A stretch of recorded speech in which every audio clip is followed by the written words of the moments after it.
وہ کوئی انسان ہے جو مذہب نہیں پہچانتا، اپنے مذہب کا تشخص نہیں پہچانتا، اپنے شعار نہیں پہچانتا، تعلیمات نہیں پہچانتا۔ اللہ نے نامینیٹ کیا ابو لہب کو، حالانکہ اس وقت زمین پر ایک کافر اور ایک مشرک نہیں تھا، کروڑوں تھے۔ اللہ نے ایک کو نامینیٹ کیا، کیوں کیا؟ اور پھر بات نرم تھی کہ سخت تھی، میں تبت یدا ابی لہب وتب، اے ابو لہب تو تباہ ہو، برباد ہو۔ اور سیدھے بھی ماضی کے استعمال کیے گئے تحقق کے لیے کہ اب تباہی اور بربادی اس کا مقدر بن چکی، اب اس نے تباہ ہونا ہے اور برباد ہونا ہے۔ تو شرک تو کروڑوں کر رہے تھے اور تباہ ایک نہیں ہونا ہے، کفر تو کروڑوں کر رہے تھے تو تباہ ایک نہیں ہونا ہے۔ تو اللہ فرماتا جتنے کافر ہیں سب نے جناب تباہ ہونا ہے، جتنے مشرک ہیں سب نے تباہ ہونا ہے۔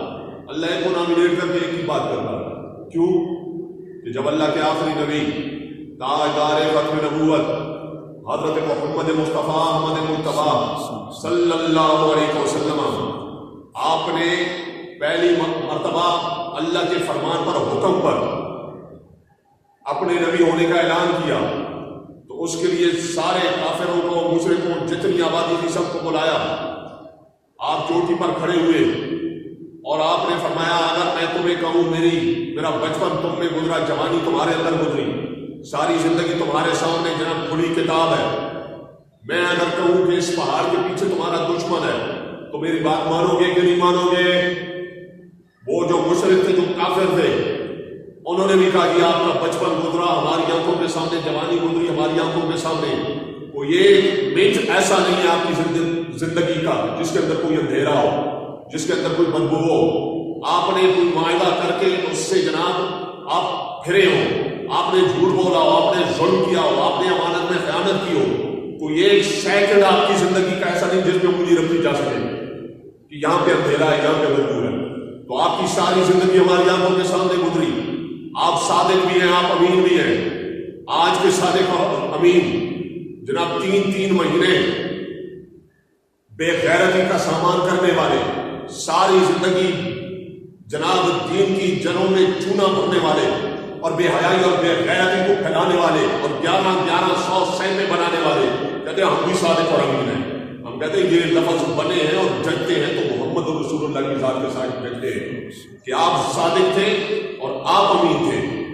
تو آپ نے جب ان کے سامنے یہ نقطہ رکھا کہ میری ذات کے بارے میں کیا کہتے ہو، میری بات قابل اعتبار ہے یا نہیں، تو کافروں اور مشرکوں نے کہا بالکل آپ کی بات قابل اعتبار ہے، آپ کی ساری زندگی ہماری آنکھوں کے سامنے گزری، آپ نے کبھی جھوٹ نہیں بولا، کبھی خیانت نہیں کی، کبھی وعدہ خلافی نہیں کی، کبھی ظلم نہیں کیا۔ تو آپ اگر کہیں کہ پہاڑ کے پیچھے ہمارا دشمن ہے، ہم بالکل مان جائیں گے کہ ہے۔ آپ نے فرمایا جب میری زبان پہ اتنا یقین ہے کہ میں کہوں دشمن ہے تو تم کہتے ہو کہ آپ فرماؤ کہ دشمن ہے تو ہم کہیں گے کہ ہے۔ اور میں تمہیں کہتا ہوں نا کہ اللہ ہے، اللہ ایک ہے، وحدہ لا شریک ہے۔ جب میری دشمن والی بات مانتے ہو کہ میں کہوں دشمن ہے تو تم کہتے ہو کہ ہے، تو میں کہتا ہوں اللہ ایک ہے، اب تم بھی کہو کہ اللہ ایک ہے۔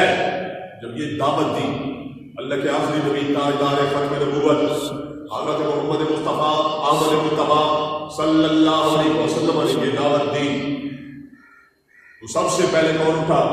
اپنا چچا ابو لہب اٹھا، اپنا چچا، اور ایک پتھر پڑا تھا، اس پتھر کو اس نے ہاتھ ڈالا اٹھانے کے لیے۔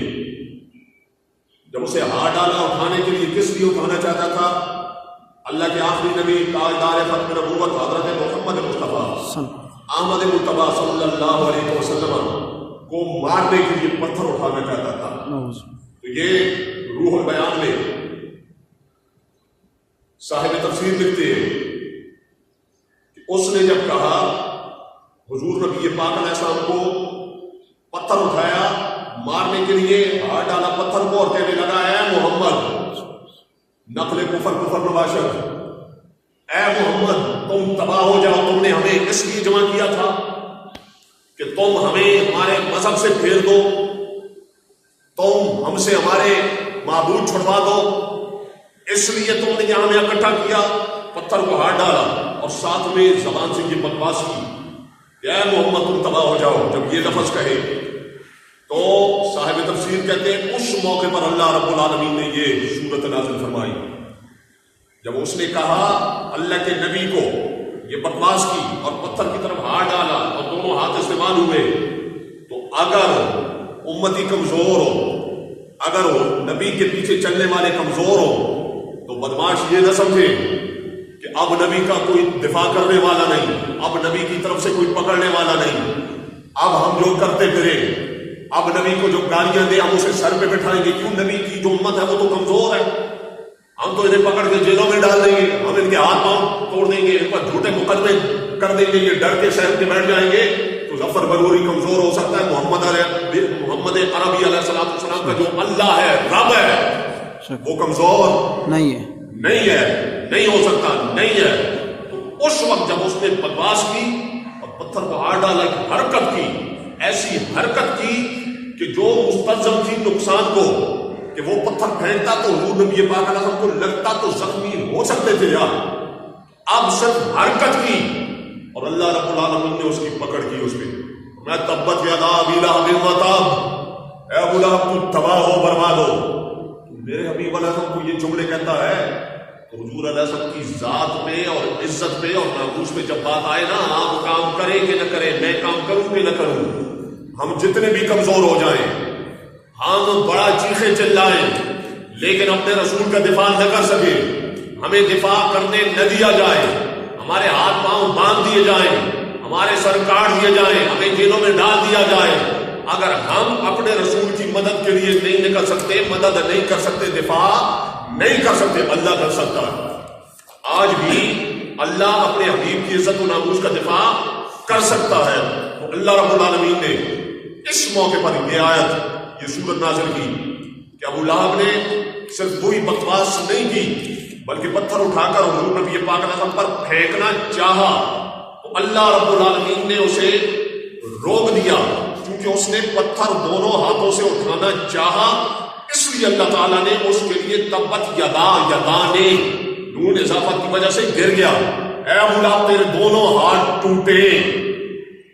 وہ ہاتھ جو رسول کے خلاف استعمال ہو، وہ قلم جو رسول کے خلاف استعمال ہو، وہ بدن جو رسول کے خلاف استعمال ہو، وہ زبان جو رسول کے خلاف استعمال ہو، وہ طاقت جو رسول کے خلاف استعمال ہو، وہ عہدہ جو رسول کے خلاف استعمال ہو، اس کے لیے کیا ہے؟ تبت یدا، اس کے لیے تباہی ہے، اس کے لیے بربادی ہے. اچھا، ابو لہب پتھر اٹھائے، ابھی مارا نہیں، تو اللہ کی طرف سے تباہی اس کے لیے لکھ دی جائے. آج رسول کی عزت بٹھانے کے لیے، رسول اللہ کو اذیت دینے کے لیے، یہودیوں کو خوش کرنے کے لیے، یہودیوں کی عید منانے کے لیے نبی پاک علیہ السلام کی عزت کا سودا کر دیا جائے تو ان پر رحمتیں نازل ہوگی، انہیں عمرے کا ثواب ملے گا.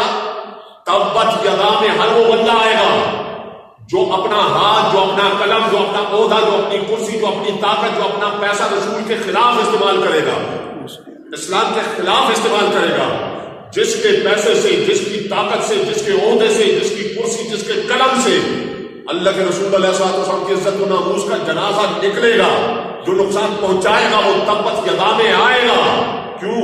یہ صاحب تفسیر فرماتے ہیں، آپ فرماتے ہیں اس نے پتھر اٹھانا چاہا مارنے کے لیے، اللہ نے اس میں فرمایا تبت یدا بھی رہا، دونوں ہاتھوں کا اللہ نے ذکر کیا. یدا نے، اے ابو لہب تیرے دونوں ہاتھ ٹوٹے.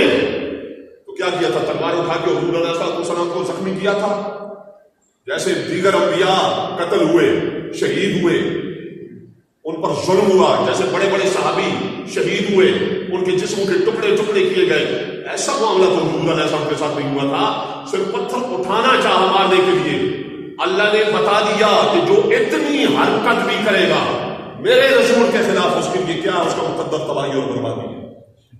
اس کا مقدر تباہی اور بربادی ہے. بھلے ہم ہو، بھلے کوئی اور ہو، اللہ ہم سب کو حفظ و امان عطا فرمائے. جو بھی اللہ کے مقابلے میں کھڑا ہوگا، جو بھی اللہ کے رسول کے مقابلے میں کھڑا ہوگا، جو بھی اسلام کے مقابلے میں کھڑا ہوگا، جو بھی ممبر کو نقصان دے گا، جو بھی اس قرآن کو جناب سولی چڑھانے کی کوشش کرے گا، اس کا گلا گھونٹنے کی کوشش کرے گا، اس کی آواز دبانے کی کوشش کرے گا، اس کے لیے کیا ہے؟ تبت یدا، اس کے لیے تبت یدا ہے، وہ تباہ ہے، وہ برباد ہے۔ آج بڑا اکڑے، بڑا خوشیاں منائے کہ جناب ہم نے رسول کی عزت کا سودا کر دیا، ہم نے آسیہ ملونہ کو چھڑا دیا، ملے ملوانے کچھ نہ کر سکے، ملا کچھ نہیں کر سکتا لیکن اللہ سب کچھ کر سکتا ہے۔ ملا کمزور ہو سکتا ہے، اللہ کمزور نہیں ہو سکتا۔ فرمایا تبت یدا ابی لہب وتب، فرمایا اے ابو لہب تیرے دونوں ہاتھ ٹوٹے، تو تباہ ہو، برباد ہو۔ آگے لکھتے ہیں بزرگ اور ان کی ہلاکت کے لیے اس صفت کا لانا تو ظاہر ہے، لیکن انہیں خسارہ کے معنی میں لینے میں اس کے غلط اعتقاد کی تردید کی گئی۔ اب آگے لکھتے ہیں ابو لہب کے بڑے یدا کا لفظ کیوں لایا گیا؟ ید کا معنی لکھتے ہیں تفسیر میں کہ ید کا معنی احسان بھی ہے۔